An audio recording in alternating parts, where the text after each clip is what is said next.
Fala galera, tudo bem com vocês?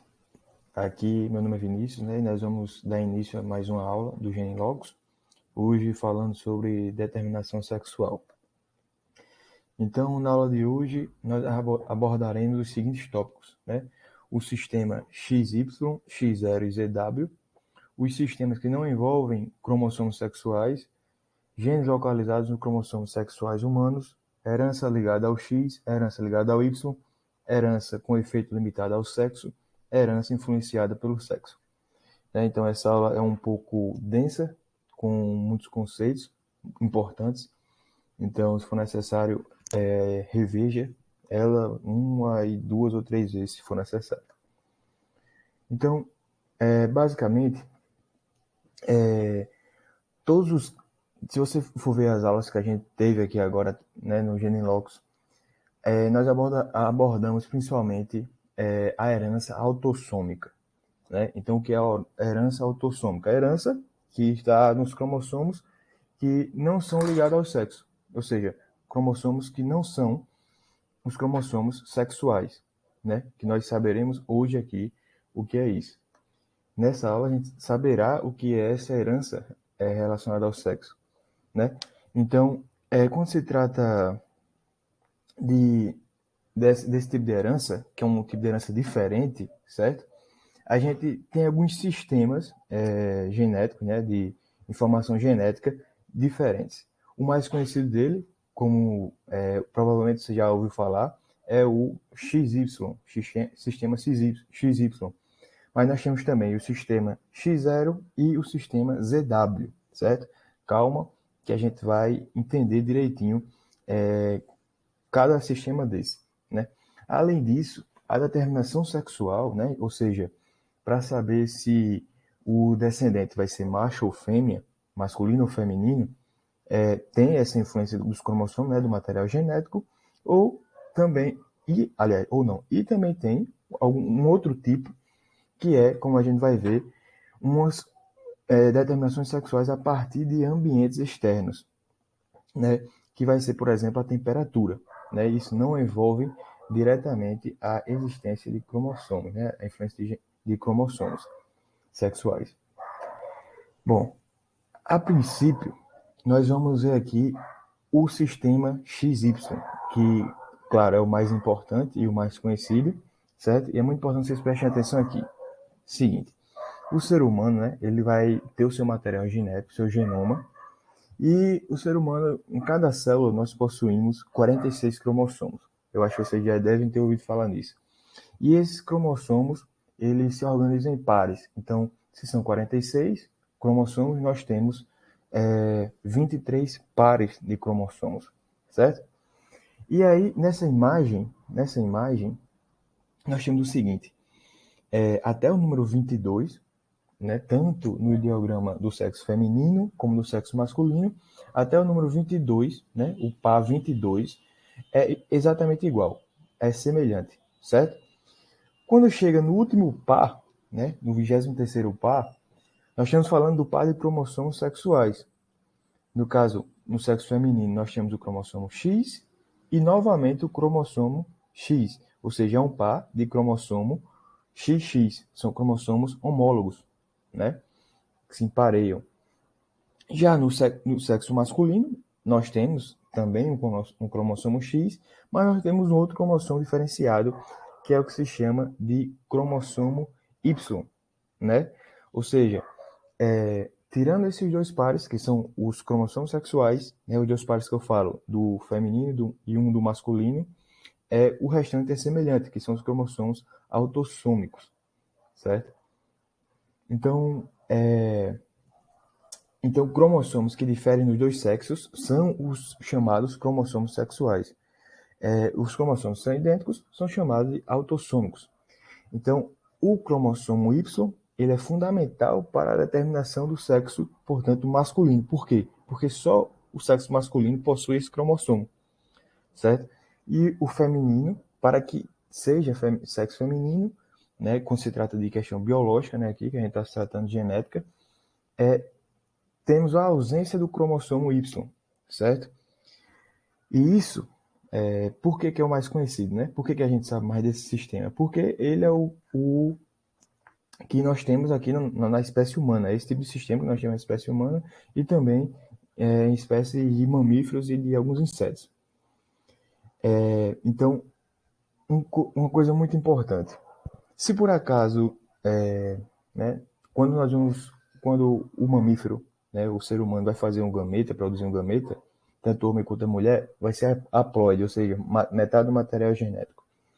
Como a mulher, no cromossomos sexuais, nós temos dois cromossomos iguais, que é o cromossomo X e o cromossomo X, né, XX, ele se trata do tipo, né, do sexo homogamético, ou seja, o sexo feminino, as fêmeas são homogaméticas. Por quê? Porque só produzem um tipo de gameta, né? Porque se botar o X, vai ser igual um X, né? O cromossomo, um gameta que carrega o cromossomo X, e se colocar outro gameta, vai ser o outro cromossomo X, então são gametas iguais, iguais. Já o sexo masculino, não. O sexo masculino ele vai ser heterogamético, hetero de diferente. Por quê? Porque um gameta vai ser com o cromossomo X e o outro com o cromossomo Y. Então são gametas diferentes, heterogametas, né? Então, quanto ao tipo do cromossomo sexual, nós temos como sendo homogaméticos as fêmeas e heterogaméticos os machos. Então, o que acontece? Como uma forma de representação, né? Como uma forma de representação, a gente pode ver da seguinte maneira: se nós temos um gameta, né, haploide, claro, um gameta serpóide, metade do material genético, e outro gameta haploide, outra metade do material genético, um masculino e outro feminino, quando se junta, vai formar o quê? Um diploide, né?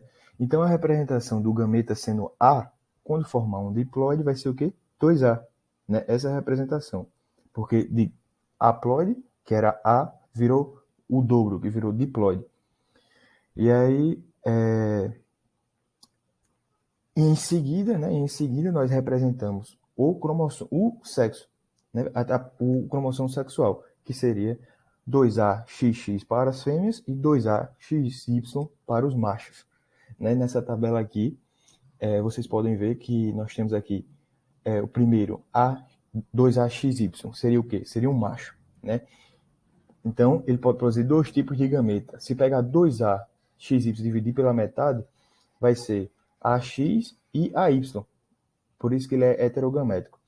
E do outro lado, né, depois desse X, onde nós temos 2AXX, se a gente, a fêmea, né, no caso, que seria 2AXX. Então, se pegar 2AXX e dividir pela metade, fica, o gameta que sobra é o AX e AX. Ou seja, são gametas iguais, por isso que é homogamético.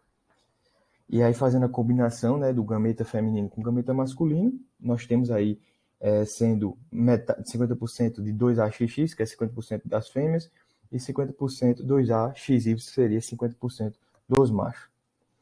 Então, observe que, né, como foi falado, o sexo homogamético é o feminino, por ser XX, e o heterogamético é o masculino, por ser XY. E a determinação do sexo é justamente pela presença ou ausência desse cromossomo Y. Aqui, agora, né, vamos falar aqui do outro sistema que é um pouco menos conhecido, que é o sistema X0. Então, nesse sistema é bem simples, certo? Enquanto o sistema XY, nós tínhamos, né, lá machos sendo XY e mulheres sendo XX, aqui os machos são representados por 2AX0 e as fêmeas são representadas por 2AXX. Ou seja, os machos são do sexo, são o heterogamético também, mesma coisa, e porque eles produzem dois tipos de gametas relacionados ao cromossomo sexual, né? Um com o cromossomo X e o outro que não contém o cromossomo sexual X e nenhum outro cromossomo, nem Y, certo? Nesse sistema X0 não tem Y, certo?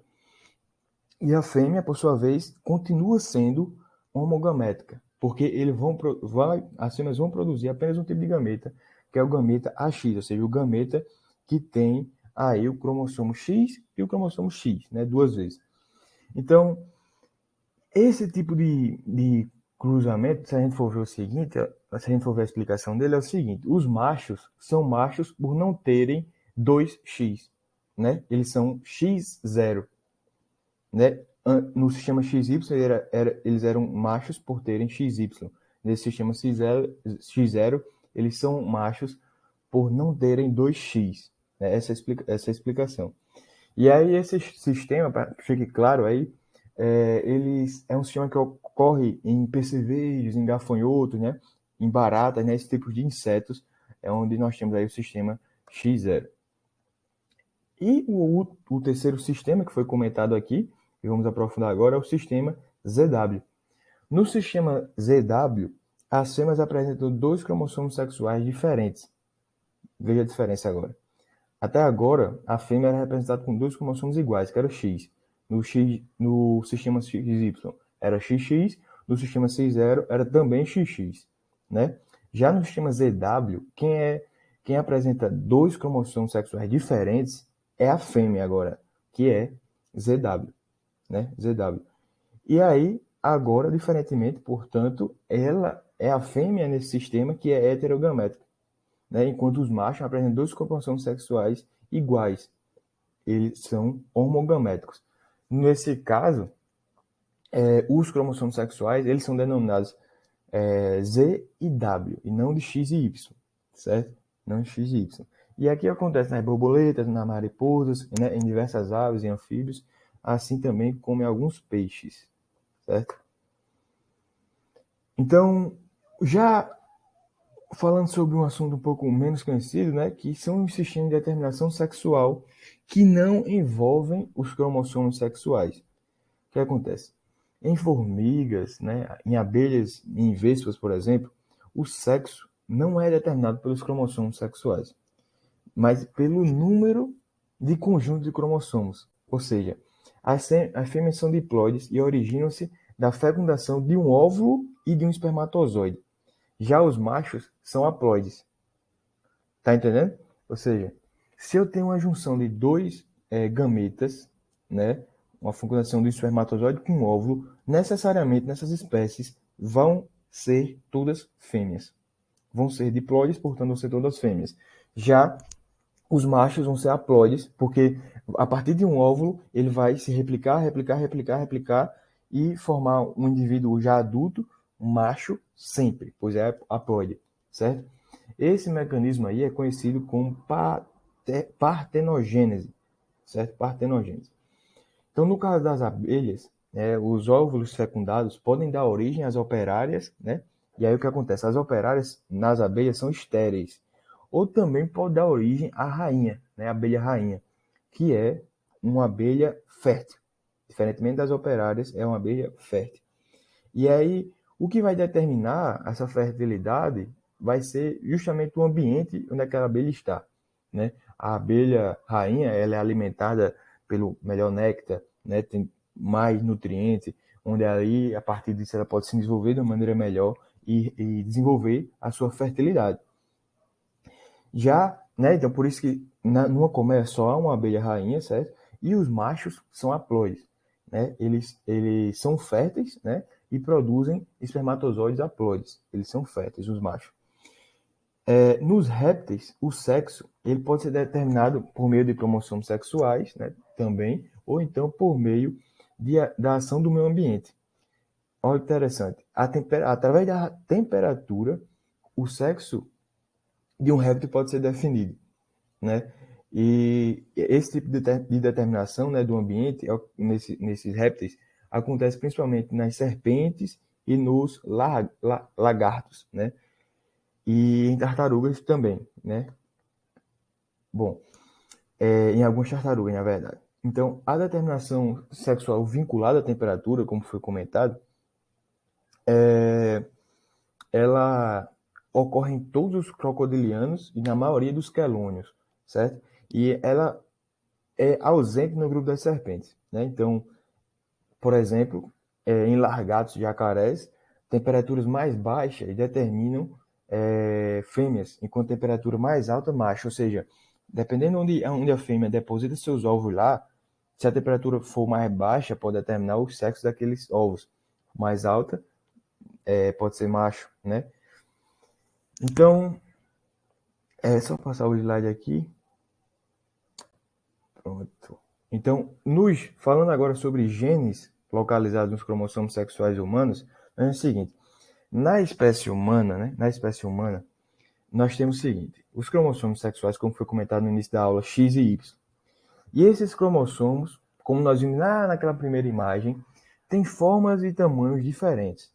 E o seu emparelhamento durante a meiose, ou seja, durante a formação de gametas, é parcial. Não há um emparelhamento total. Por quê? Porque eles são diferentes. Não tem como eles se parearem por completo. Então é um emparelhamento parcial.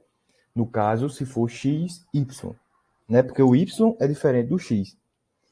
Agora, como mostra nessa imagem aqui, né? Agora, se for XX, né, por ser semelhante, então há o emparelhamento total.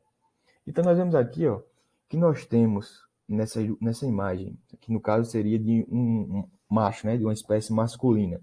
Nós temos o cromossomo X e nós temos o cromossomo Y. E esses cromossomos são distintos. Essa distinção, porém, não existe só distinção, existe também uma parte semelhante, onde é denominada região homóloga entre X e Y.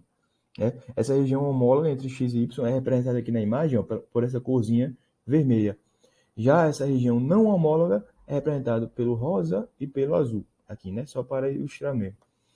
Então, os alelos que se encontram, alelos, né, como vocês viram na aula passada, quem não viu a definição de alelo, veja as aulas anteriores para poder entender. Então, os alelos que se encontram na região não homóloga do cromossomo X, ou seja, nessa região rosa, representam um tipo de herança que é chamada herança ligado ao X, né? Ou ligada ao sexo, também pode ser chamado, ou também chamada herança ligada ao X. Então, só voltando aqui, se tiver um alelo nessa região aqui, ó, rosa, que é a região não homóloga do cromossomo X, vai ser uma herança ligada ao sexo ou uma herança ligada ao X, certo? Nesse caso, como os homens possuem apenas um X e, consequentemente, não possuem alelos dos genes localizados na região não homóloga desse cromossomo, eles são chamados de hemizigóticos. Por que são chamados de hemizigóticos?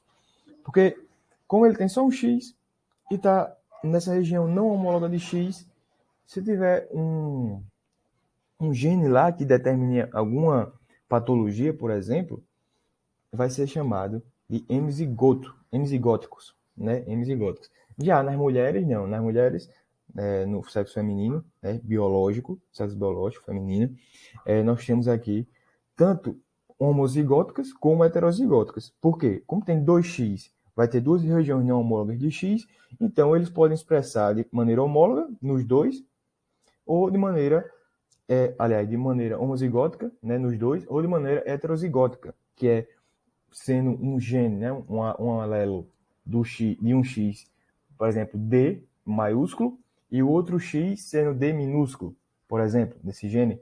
E aí, isso seria uma definição de heterozigótica, se for distinto, né?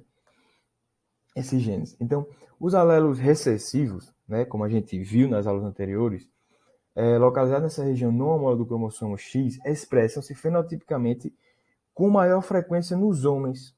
Por quê? Com maior frequência nos homens. Como o homem só tem um cromossomo X, né, porque ele não é XY, basta que ele tenha um gene, né, para expressar determinada doença, para que ele tenha o fenótipo característico daquela doença. Já a mulher não, a mulher precisa de dois cromossomos X que tenham o gene para expressão daquela doença. Logo, diminui a quantidade, né? Porque a mulher é XX e o homem é XY. E aí os alelos localizados nessa região, não já falando de outra, do cromossomo X, né? Que no cromossomo, aliás, já falando do cromossomo Y, né? Os alelos localizados na região não homóloga do cromossomo Y, ou seja, essa região aqui, ó, azul, né, não homóloga do cromossomo Y, condiciona um tipo de herança que é chamada de restrita ao sexo, ou herança ligada ao Y, que só ocorre nos homens. Por quê? Se apenas os homens têm o cromossomo Y, certo? E esse cromossomo Y tem uma região não homóloga, se o gene para determinada expressão para expressar determinada doença está nessa região azul, apenas o sexo masculino pode expressar essa doença, entendeu? Por isso que isso é muito importante. Então, isso é a determinação aí de herança ligada ao Y ou restrita ao sexo. Restrita porque apenas o sexo masculino pode ter. Nesse caso, como só tem um Y, também pode-se falar que os machos seriam hemizigóticos, porque está só em um cromossomo, que existe só um cromossomo, não existe dois Y, né? Então, é isso. Já falando agora, né, dando uma aprofundada aqui para entender melhor, vamos falar de alguns tipos de herança ligada ao X. A primeira dela é muito conhecida, é o daltonismo, né?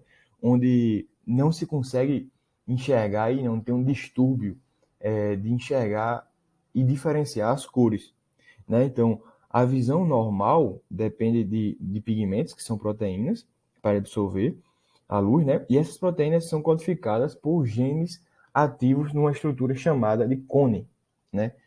Cone, nós temos cones e bastonetes na estrutura ocular, e o cone está responsável pela diferenciação da cor, né? Então, cada cor seria, aliás, cada cor não, cada proteína codificada por esses genes, são produzidas em um tipo de cone.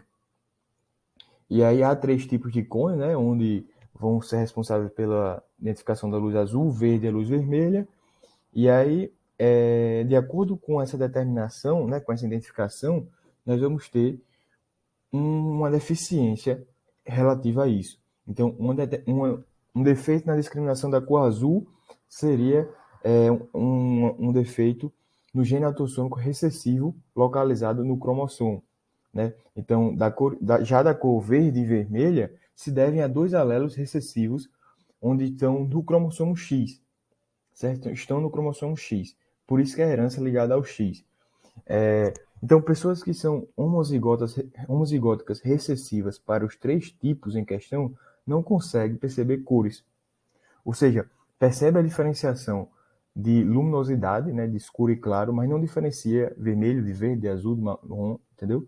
Não há diferenciação de cores. Se tiver homozigoto, se for homozigoto.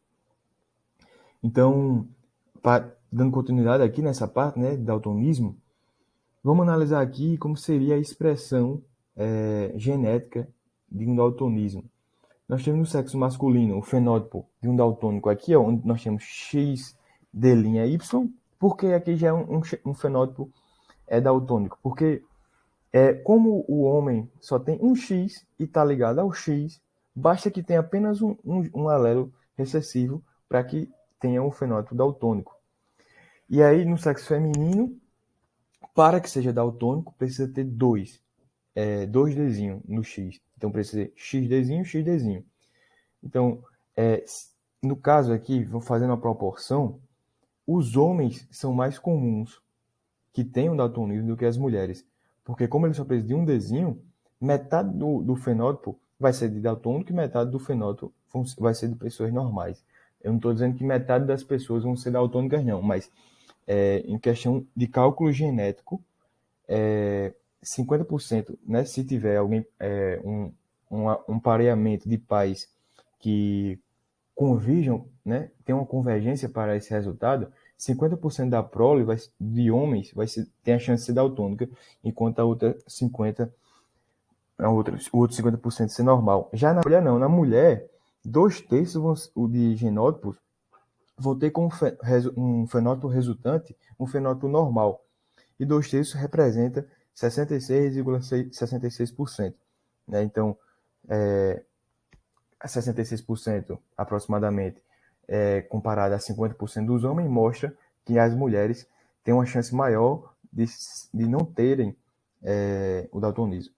Um outro exemplo seria a hemofilia A, né, que é uma doença caracterizada pela ausência de uma das proteínas que agem na coagulação do sangue, né?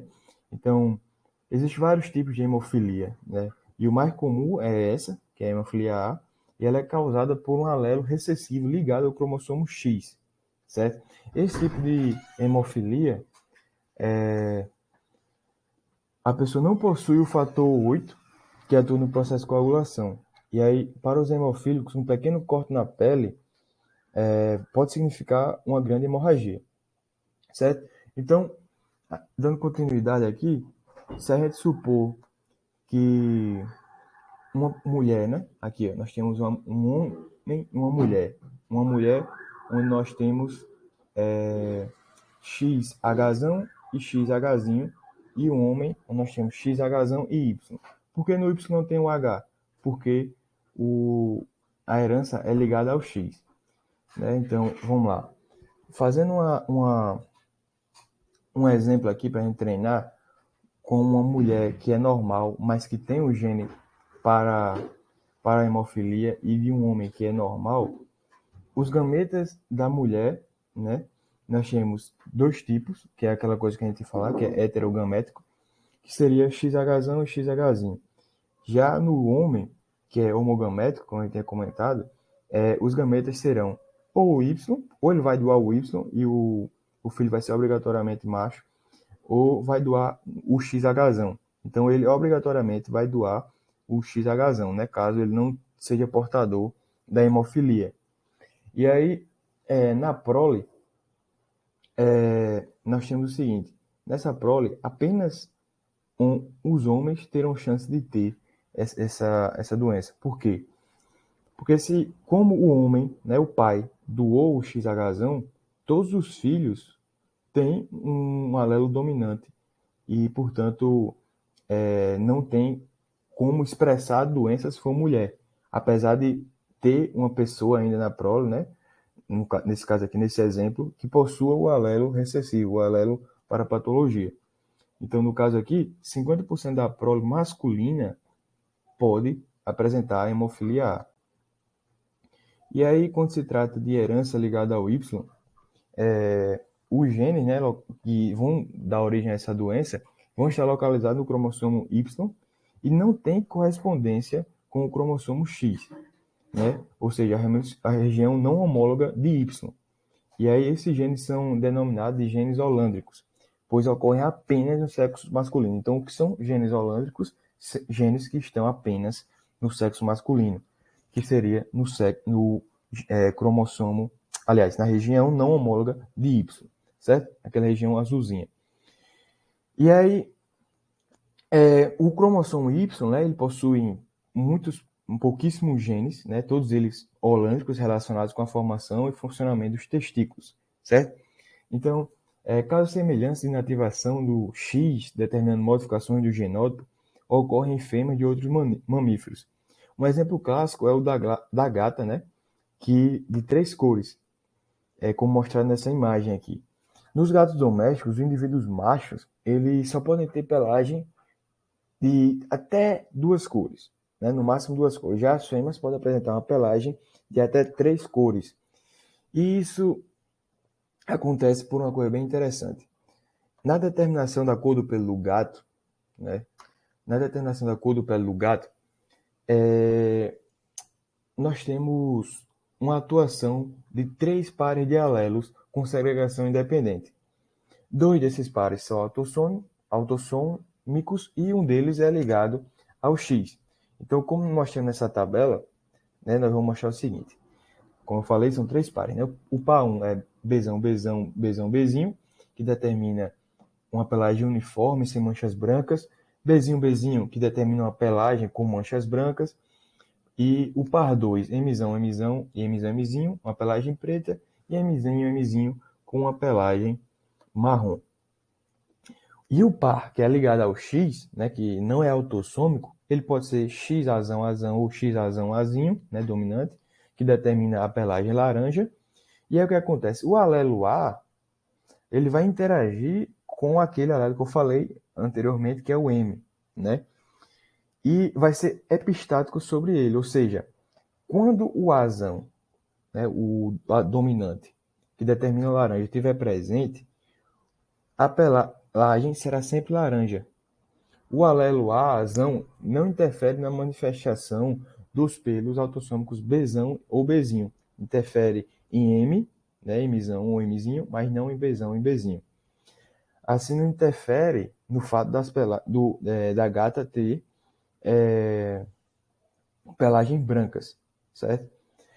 Já se X for azinho, azinho, né? X azinho e X azinho, se for recessivo, ele não vai determinar nem em Mzão e Mzinho. Vai deixar que Mzão e Mzinho se manifeste. Logo, né, como mostra nesse esquema, nós vamos ter a determinação de Bzão, de Mzinho e também a do ligado ao sexo, que seria Xazão, Xazinho, certo? E aí, falando de herança, né, já estamos finalizando a aula, a herança com efeito limitado ao sexo ocorre quando alguns genes, embora presentes nos dois sexos, manifestam apenas em um deles. Né? Então, o gene pode estar na mulher e no homem, mas se manifesta apenas no homem, como é o caso de hipertricose auricular. Né? Então, a mulher pode ter o gene para hipertricose auricular, mas, como vou mostrar aqui, ela só é expressa nos homens, né?